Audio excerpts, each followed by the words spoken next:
నమస్తే. 2-3 రోజుల క్రితం జగిత్యాలలో కాంగ్రెస్ పార్టీకి సంబంధించినటువంటి మంత్రి కావచ్చు, ఎమ్మెల్యేల నేతృత్వంలో ఒక ధర్నా కార్యక్రమాన్ని చేపట్టడం జరిగింది. ముఖ్యంగా ఇటీవల పెరుగుతున్నటువంటి పెట్రోల్, డీజిల్ రేట్లని తగ్గించాలంటూ రోడ్డు మీద వాళ్ళు బైఠాయించి నిరసన వ్యక్తం చేస్తూ ఉంటే, అటుగా వెళ్తూ ఉన్నటువంటి ఒక బస్సు, ఆర్టీసీ బస్సు ఏదైతే ఉందో ఆర్టీసీ బస్సు అటుగా వెళ్తూ ఉంటే ట్రాఫిక్ జామ్ అయితే దాంట్లో అశోక్ డ్రైవర్ కొన్ని మాటలు అన్నాడు. అది చాలా సర్క్యులేట్ అయిపోయింది. చాలా ప్రచారం కూడా బీఆర్ఎస్ వాళ్ళు కానీ బీజేపీ వాళ్ళు కూడా చాలా ప్రచారం చేసిండ్రు దీన్ని, ఆ వీడియోని. ఆ వీడియో ఏంటిదంటే, ఆ డ్రైవర్ అశోక్ ఏమని మాట్లాడుతున్నాడంటే, పెట్రోల్ డీజిల్ రేటు తర్వాత అయినా కానీ తగ్గించుకోవచ్చు, ముందుగా మీ హయాంలో మీ నేతృత్వంలో ఉన్నటువంటి పంట కొనుగోలు సెంటర్లో పంట అంతా కూడా ఆ ధాన్యం కొనుగోలు సెంటర్లో ఉన్నది, ముందుగా ఆ వడ్లు మొక్కజొన్నలు కొనండి అని చెప్పేసి ఒక 10 సెకండ్ల పాటు ఆయన మాట్లాడిండు. అంతే. ఇక దీనిపైన మరి ఆ జగిత్యాల మండలంలో ఉన్నటువంటి మండల ప్రెసిడెంట్ అయినటువంటి లక్ష్మణ్కు మరి ఏమనిపించింది ఏందో తెలియదు. నేరుగా పోయి ఆర్టీసీ డిపో మేనేజర్ కంప్లైంట్ చేసిండు. ఏమని కంప్లైంట్ చేసిండాయా అంటే, మా మనోభావాలు దెబ్బతిన్నాయి, కాంగ్రెస్ పార్టీ లీడర్లని కించపరిచేలాగా ఆర్టీసీ డ్రైవర్ మాట్లాడిండు, కాబట్టి మీరు ఆయనను విధుల్లో నుంచి రిమూవ్ చేయండి, అంటే విధుల్లో నుంచి తొలగించండి అంటూ ఒక దళిత బిడ్డ అయినటువంటి అశోక్ మీద మండల ప్రెసిడెంట్ అయినటువంటి కాంగ్రెస్ పార్టీ ప్రెసిడెంట్ అయినటువంటి లక్ష్మణ్ కంప్లైంట్ చేసిండు. ఈ కంప్లైంట్ కాపీ ఇదే.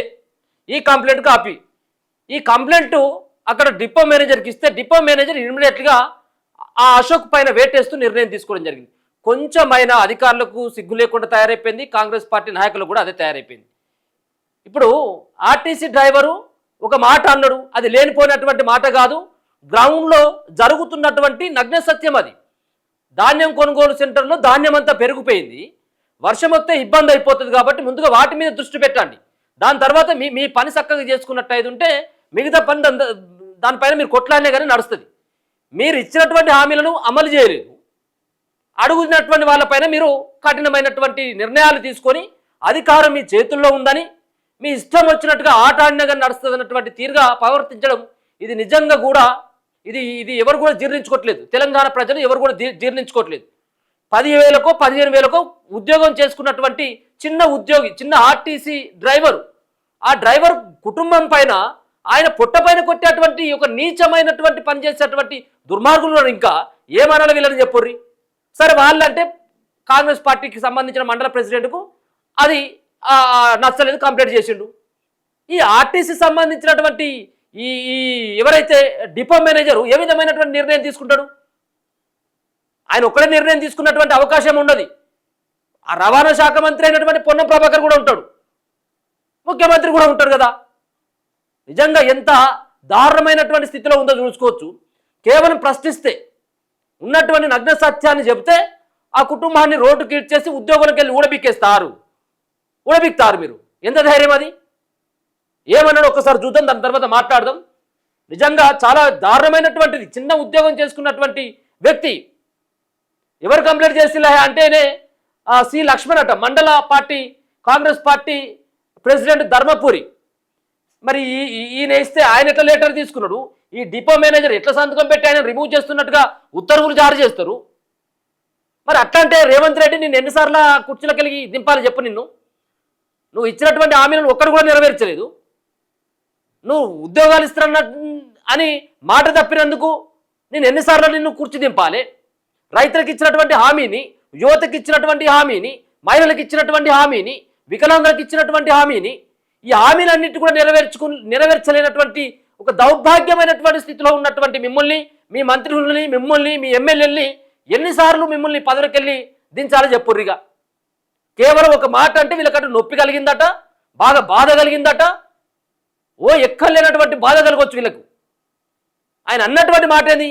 బూతులు తిట్టిందా మీలాగా? ఏమైనా మీరు తెల్లారు లేస్తే ఒకరి మీద ఒకరు వాళ్ళ నాయన మీద మాట్లాడతారు, వాళ్ళ అమ్మల మీద మాట్లాడుకుంటూ ఉంటారు, అమ్మ నా బూతులు మాట్లాడుతూ ఉంటారు. అట్లా గిట్లా ఏమన్నా మాట్లాడిందా? ఒక్కసారి చూడండి ఆ వీడియో. మీకేమైనా తప్పు అనిపించినట్టు ఉంటే ఆ వీడియోలో ఆ ఆర్టీసీ డ్రైవర్ ఏమైనా తప్పుగా మాట్లాడినట్టయితే మీరు కూడా ఒకసారి కామెంట్ పెట్టేటువంటి ప్రయత్నం చేయండి. పాపం అన్యాయంగా ఆయనకెళ్ళి విధులకు వెళ్ళి తీసేసేటువంటి ప్రయత్నం చేస్తూ ఉన్నారు. ఒకసారి చూడండి ఆ వీడియో కూడా మీకు చూపెట్టేటువంటి ఆ ప్రయత్నం కూడా చేస్తా. ఇదంతా కూడా ఇది లెటర్, ఇది జగిత్యాలకు సంబంధించినటువంటి డిపో మేనేజర్ ఇచ్చినటువంటి లెటర్. దేనికై తీసుకున్నానంటే ఒక వాట్సాప్ రిఫరెన్స్ ఏంటిదంటే వాట్సాప్ మెసేజ్ రిసీవ్డ్ అట 25వ తారీఖు 5 నెల 2026లో ఆయనకు పంపిల్లట వాట్సాప్ మెసేజ్లో ఆ ఆర్టీసీ డ్రైవర్ అన్నటువంటి మాటలు. ఏమన్నాడు మిమ్మల్ని? ఆ మనసుకు బాగా గుచ్చుకున్న ఆ మునులతోటి కొంచెమైనా ఉండాలా? ఎంత అది అంటే ఇట్లా తయారైపోయింది మొత్తమే. ఒకసారి వినండి ఆ డ్రైవర్ అశోక్ అన్న ఏమన్నాడు.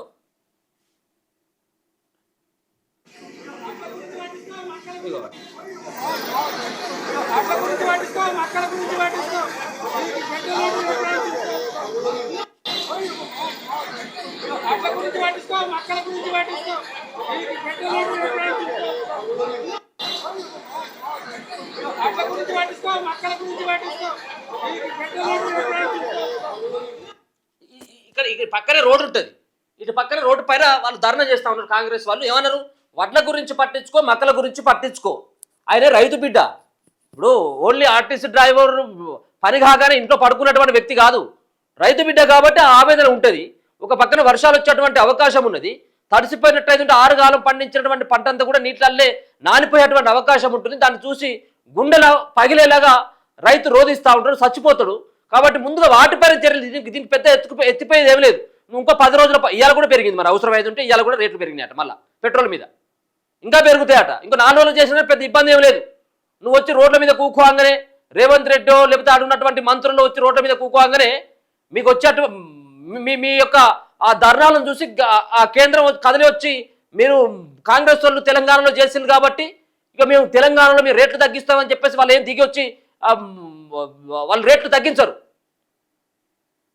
ఫస్ట్ నువ్వు అది కొనాలి కదా రైతులు. అది అంటే తప్ప, అదంటే తప్పు కావచ్చు.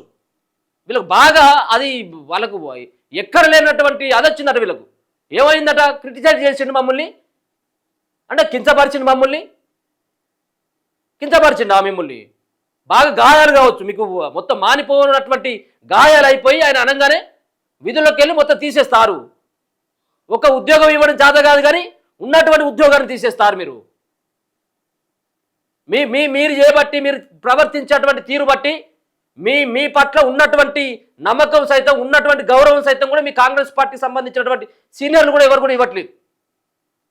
ఇట్లాంటి చిల్లర పనులు చేసి ఈ ప్రభుత్వాన్ని రోడ్డు మీద పడేసి మీ పరువును మీరు తీసేసుకొని ఇప్పుడు మళ్ళీ అంటా ఉన్నారట కదా, పొన్నం ప్రభాకర్ గారిని డిపో మేనేజర్ గారిని అంటారట కదా, ఉద్యోగులకు వెళ్ళి తీసుకుంటాం మళ్ళీ అని తొలగించడం ఎందుకో, తీసుకోవడం ఎందుకో. ఇది ఒక బెదిరింపు ధోరణి అన్నట్ట. నీ పరిపాలన కనుక చక్కగా ఉన్నట్టయితుంటే, నువ్వు ఇచ్చినటువంటి హామీలు కనుక సరైనటువంటి టైంలో నెరవేర్చినట్టయితుంటే ఇటువంటి వాళ్ళు మాట్లాడరు కదా. అంటే అంటే వాక్ స్వతంత్రం కూడా లేకుండా ఉందా? ఆర్టీసీ డ్రైవర్ అయితే మాత్రం మాట్లాడకూడదా? వాళ్ళు ఏమైనా ఎన్నికలలో విధులలో పాల్గొన్నారా? వాళ్ళు ఏమైనా ఆయన విధుల నుంచి తొలగించడానికి ప్రచారాల్లో పాల్గొన్నాడా? లేకపోతే ఓటేయమని చెప్పేసి అడిగిండా? దాన్ని అన్నటువంటి మాటలలో మీకు వచ్చినటువంటి ఇబ్బంది ఏమున్నది?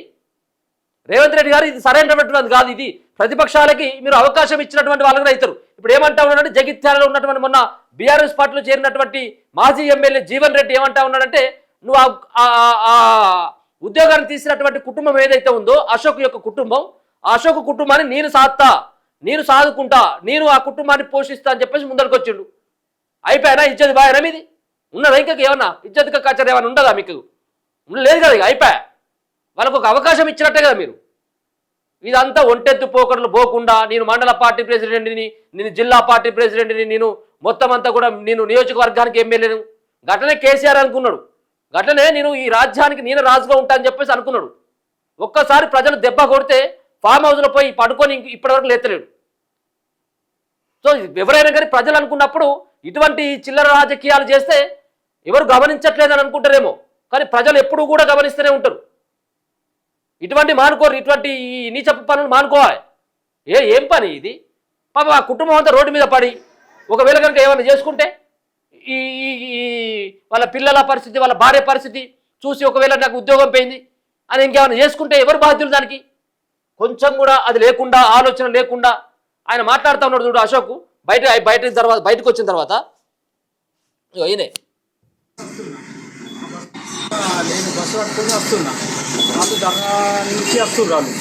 నేను ఆడ సైడ్కి ఆగినా అక్కడ మా ఊరు ఆయన ఉన్నట్టు మాట్లాడుతున్నా, ఆయన కొంచెం క్యాజువల్గా మాట్లాడినా. ఏం చేస్తున్నారు అని నేను అడిగితే ఇక డీజిల్ రేటు, డీజిల్ పెట్రోల్ గురించి మాట్లాడుతున్నాం అంటే, గడువు గురించి కాదు, ఈ అడ్డు మక్కల గురించి మాట్లాడరు అని చెప్పేసి చెప్పిన. అంతే తప్ప డ్రైవింగ్లో ఆడ ఆగిన బండి ఆపిన, డ్రైవింగ్లో ఉన్నా కానీ మీ బండి పక్కకు ఆపిన. ఆపి వాళ్ళు మజ్జిగ ప్యాకెట్ ఇచ్చి తీసుకున్నారు. తీసుకుని తర్వాత ఏం చేస్తున్నారు అని అడిగి అటు డీజిల్ మక్కలు, డీజిల్ గురించి పెట్రోల్ గురించి ధర్నా చెప్పినాం. అంటే దాని గురించి కాదు, అడ్లు మక్కలు రైతులు ఇక్కడ పరిచయం అవుతుంది, దాని గురించి పట్టించుకోవాలి, గదిని గురించి మాట్లాడాలని చెప్పి అంతే చెప్పినా వెళ్ళిపోయింది. నేను రాజకీయ నాయకులు పేరు తీయలేదు, ఏ పార్టీ గురించి మాట్లాడలేదు, ఎవరి గురించి నేను మాట్లాడలేదు. ఇదే విషయం నేను గుర్తు చేశాను నీకు. అంతే పరిస్థితికి ఇట్లున్నది, రైతులు బాగా ఆగమవుతుంది, నాట్లాడ మిగిలిపోయి రోని వస్తుంది. ఆ రోని టైంలో వర్షం వస్తే ఉన్నాయి, అన్నీ ఉంటాయి. 6 నెలల నుంచి కష్టపడి అంత కష్టం అంతా వృధా అవుతుందని అదే గుర్తు నేను అదే చెప్పినా. కానీ అంతకు మించి నేను ఏం మాట్లాడి ఈ విషయంగా నా డ్యూటీ ఆపేసి తీసేసినా, డ్యూటీ తీసేస్తాను రాకు అని మాట్లాడుతున్నాను. ఏమైందన్నా డ్యూటీ రాకు అని చెప్పేసి మాట్లాడాలి. జీఎం అక్కడ ఆర్ఎం నుంచి లెటర్ వచ్చింది, నీకు డ్యూటీ అయ్యాక చెప్పిండు, 5 నిపుణులకు లెటర్ పంపించినట్టు. ఇంతకంటే ఇంకా ఏమన్నా ఉందా చెప్పండి. ఇక ఆల్రెడీ డ్యూటీకి అని చెప్పేసి ఆయన యూనిఫామ్ వేసుకొని పెండుకో, బ్యాడ్జ్ కూడా కనబడుతుంది కదా అశోక్. ఈయన డ్యూటీకి అని పోతే అక్కడ ఆర్ఎం నుంచి లెటర్ వచ్చింది కాబట్టి నువ్వు ఉద్యోగులకి వెళ్ళి లేవు, ఆల్రెడీ నిన్ను రిమూవ్ చేసినావు, నువ్వు ఇంటికి పోవని చెప్పేసి అన్నారట.